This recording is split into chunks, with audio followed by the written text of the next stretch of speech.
and Nick's in Brentwood. Nick, what would you like to say? Good morning.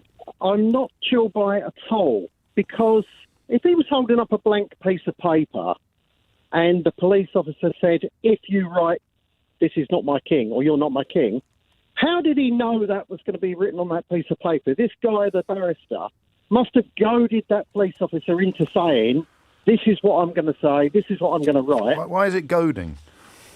Well, what did he say how did the police officer know what he was going to write then? Well, he would have told him, but I don't understand why goad is the word. He told him. Yes. No, so he said to the police officer, what happens if I write? What happens if I write "not my king" on this piece of paper? Because I've seen other people in Britain being arrested for doing that. That's what he would have said. Words to that effect. Well, we don't know what he did say. Well, we kind of do, because he's provided a fairly comprehensive account, and you can hear the aftermath of when he said other people have been. Well, hang on, mate. If you're not across the facts, and let me help you out. Other people have been arrested for writing "not my king" on a piece of paper. What would happen to me if I did so here, officer? He'd be arrested, and rightly so. For what? The police. For what? The police Nick? have got a very difficult job to do. Policing. All right, mate. Is the most difficult job in the Arrested world. for what? Listen. No. Arrested for what? Let me finish. No, of course I won't let you finish. You're just going off on a pre-prepared nonsense. For potentially causing unrest. Right. What's the unrest?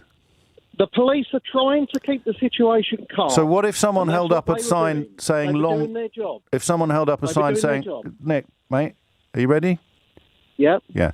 What if someone held up a sign saying "Long live the King" at a gathering where there were known to be a lot of Republicans? Would that be an arrestable offence? No, that wouldn't cause trouble at all. Well, it would, because all of these people are Republicans. What about... No. You have to answer my question, Nick.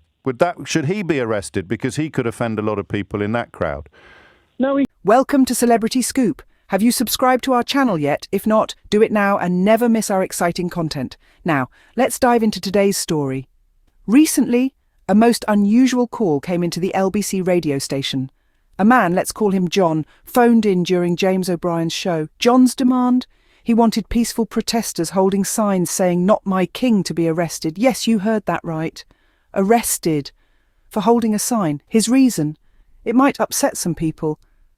Now let's pause for a moment to appreciate the rich irony of this situation.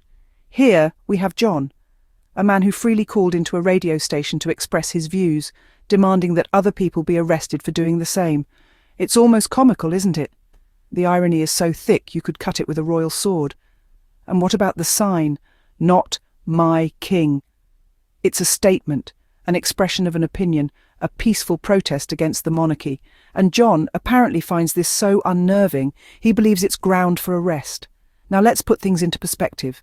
People are frustrated. They're tired of being told to just accept the monarchy while they struggle with the cost of living, while food banks overflow, while they're told to tighten their belts by the very government that supports this monarchy.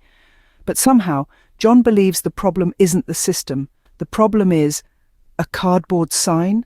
Freedom of speech is not just for those who agree with the monarchy, it's for everyone. And if you're calling for someone to be arrested for simply stating their opinion, then perhaps it's worth asking why you're so frightened of what they have to say. So can you believe it? A man exercising his freedom of speech to deny others theirs. The world indeed is full of surprises. Now let's delve deeper into the irony of this situation.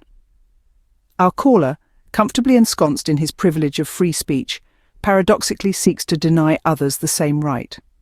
The irony is almost palpable. As he freely and confidently expresses his views on a public platform, he simultaneously desires to suppress the voices of those who hold different opinions. A fascinating contradiction, isn't it? The caller's actions are a glaring example of the paradox that often lurks in the shadows of the freedom of speech debate. While he exercises his liberty to voice his thoughts, he seeks to silence those who choose to use their freedom in a way that doesn't align with his own perspective. But isn't the essence of free speech the allowance of diverse views, the acceptance of dissent, and the tolerance of disagreement? The irony further deepens when we consider the caller's reasoning. He argues that the peaceful protesters should be arrested because their sign might upset some people. Yet isn't the very nature of free speech such that it is bound to upset, discomfort, or even provoke some? Isn't that the price we pay for living in a society that values and protects the freedom of expression? What's more, The caller fails to recognise that his call for suppression might be just as upsetting, if not more, for those who value their freedom of speech. It's an ironic cycle, one where the caller becomes the very thing he criticises, a potential source of upset. In essence, the caller embodies the paradox of free speech. He is a living, breathing example of the irony that often accompanies discussions about our rights and liberties. He champions his right to express his views, yet wishes to deny the same right to others. This, my friends, is the irony of our situation. So the man who freely voices his opinions wants others silenced. Interesting, isn't it? Isn't. But why are people frustrated? What's the issue with the monarchy? The frustration is palpable, brewing under the surface of British society like a tempest in a teapot. It's not just about a sign or a king or a centuries-old institution. It's about the everyday struggles that seem to be overlooked while pomp and pageantry take the spotlight. Imagine this. You're struggling to make ends meet. The cost of living is soaring, with prices for basic necessities like food, housing, and utilities rising at unprecedented rates. And then you hear about the food banks. They're overflowing, not due to an abundance of generosity, but because of an abundance of need. Families who never thought they'd face food insecurity are now relying on these services to feed their children. It's a harsh reality that's becoming all too common. Meanwhile, austerity measures are being implemented. The government is telling you to tighten your belt, to make do with less. Services are being cut, resources are being stretched thin, and all the while, the gap between the rich and the poor seems to be growing wider. In the middle of all this, you see the monarchy, untouched by these struggles. The opulence, the extravagance, the sheer cost of maintaining a royal family. It all seems so far removed from the realities that you and countless others are facing. It's not hard to see why the monarchy might become a symbol of frustration, a representation of the inequality that's so deeply embedded in society. So when someone stands in the street with a sign that says "Not my king," it's not just an act of rebellion. It's a cry for recognition, a plea for change. It's a statement that resonates with those who feel unheard, who feel frustrated by a system that seems to prioritize tradition over the needs of the people. The struggle is real, and a cardboard sign seems to be the least of the problems. Freedom of speech, a universal right, but is it really for everyone?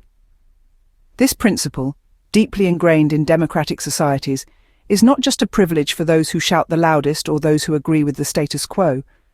It is a right that belongs to each and every individual, irrespective of their stance on the monarchy or any other institution. It's a cornerstone of democracy, a bedrock that allows disparate voices to be heard, a platform that facilitates robust debate and conversation. It's a right that allows us to question, to challenge, to provoke thought, and sometimes to disrupt. It is the very essence of a society that values diversity of thought and freedom of expression.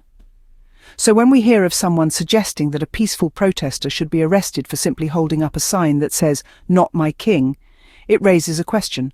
Why is this individual so threatened by an opinion that differs from his own? Why does the concept of dissent seem so terrifying? The beauty of freedom of speech is in its inclusivity. It embraces all views, from the popular to the contentious, from the conventional to the radical. It is not about agreeing with every viewpoint, rather it's about respecting the right of every individual to express their viewpoint. This includes those who support the monarchy and those who do not. And so we must ask, why does this caller feel so threatened by a differing opinion? Why does a simple sign, a mere expression of someone's right to free speech, incite such fear? Is the problem really with the sign, or is it something deeper, something more unsettling? The very essence of freedom of speech is that it encourages debate, it sparks conversation, and it challenges us to consider perspectives different from our own. It is not a tool of suppression, but a mechanism of liberation.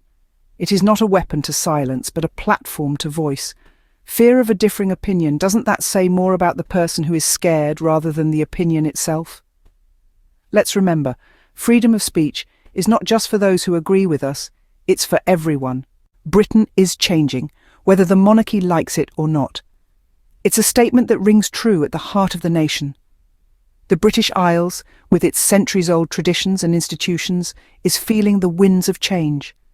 A change provoked by the people, by the generations who have grown up in an increasingly global, digital and democratic world. In the past, the monarchy was seen as an unshakable pillar of British society, an emblem of continuity. But today, more and more Britons are questioning its relevance in a modern, progressive society. They're demanding transparency, accountability and equality from institutions that have long been shrouded in secrecy and privilege. This isn't a call for revolution but evolution. It's a conversation about what kind of Britain the people want to live in, a Britain that upholds the freedom of speech, not suppresses it, a Britain that values the voice of the many, not just the few, a Britain that's not afraid to challenge the status quo and embrace change. These changing opinions about the monarchy are not just social media chatter, they're reflective of a broader shift in societal values and attitudes, and they carry potential future implications. The monarchy, like all institutions, may need to adapt and evolve to remain relevant in the eyes of the public. Think about it. If the monarchy wants to continue to be a part of Britain's future, it needs to listen to these voices of change. It needs to show that it's not just a relic of the past, but a dynamic institution that can reflect the values and aspirations of a modern Britain. So what does this mean for the future of the monarchy? It's hard to say, but one thing is clear. Change is coming, and it's not just about a single sign or protest. It's about a nation's journey towards a more democratic, inclusive and transparent society. Change is inevitable. The question is, how will the monarchy adapt?